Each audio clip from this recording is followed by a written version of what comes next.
Steel town के मकीनों ने अपनी बुनियादी ज़रूरियात की बहाली के लिए सख्त एहतजाज करते हुए कौमी शाहराह पर धरना दे दिया है, जिसके बायस कराची से ठट्टा जाने वाली अहम शाहराह दोनों अतराफ से बंद हो चुकी हैं।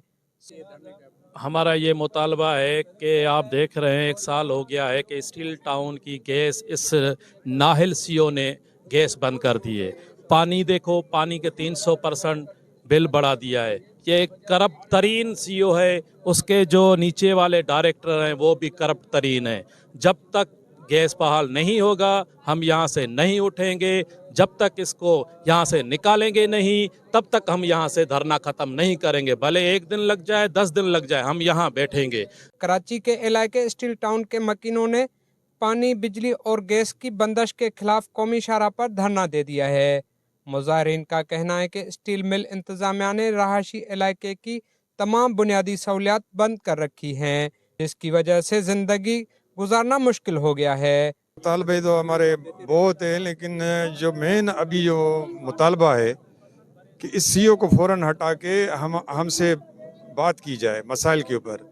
जहाँ तक पाकिस्तान स्टील की बहाली का ताल्लुक है कि सबसे पहले पाकिस्तान स्टील को बहाल किया जाए और स्टील में से निकाले हुए लोग जो तकरीबन 6000 बेगुनाह रिटेच किए गए हैं उनको भी बहाल किया जाए। और उसके साथ साथ यहाँ स्टील टाउन में और गुलशन अदीद में जो गैर कानूनी बिल भेज रहे हैं पानी के, गैस के, बिजली के, वो गैर कानूनी है, किसी कानून के तहत वो बिल नहीं है। और ये सीओ जो पाकिस्तान स्टील है ये आया है, जैसे एक भाई ने बात की कि वो आया है कि अभी मैं लोगों के जो पैसे वहाँ स्टील मिल में रुके हुए हैं ड्यूज़, वो उनके ड्यूज़ पूरे करके उनके घरों पे बिल भेज के पूरे करके मैं पेपर में ऊपर दिखा दूं कि ये जो स्टील टाउन के लोग जितने बैठे हुए हैं, जबकि हम 40 साल से स्टील टाउन में रह रहे हैं, 40 साल से कभी स्टील टाउन का ये प्रॉब्लम गैस का नहीं हुआ।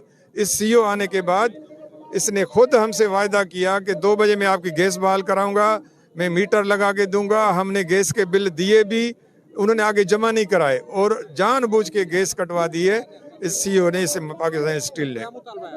मुतालबा यही है कि इस सीओ को फ़ौरन हटाया जाए और हमारे जितने भी मुतालबे हैं गैस बहाल की जाए, मकानों के किराए कम किए जाएं, बिजली का यूनिट जो बढ़ा रहा है बयान है वो ख़त्म किया जाए। जैसे गुलशन अदीद फेज़ 1 केईसी को दिया, इस तरह स्टील टाउन भी केईसी के हवाले किया की जाए। वजह से कराची और ठट्टा को मिलाने वाली अहम शाहराह पर गाड़ियों की लंबी कतारें लग चुकी हैं और मुसाफिरों को शदीद मुश्किलात का सामना है। यहाँ ये सवाल पैदा होता है कि इंतज़ामिया कब तक इस मसले को नज़रअंदाज करेगी और मुजाहिरीन का कहना है कि जब तक इनके मुतालबात तस्लीम नहीं किए जाते धरना जारी रहेगा। कैमरामैन कदीर बलोच के साथ शाहनवाज शहरवश, न्यूज़ मलीर।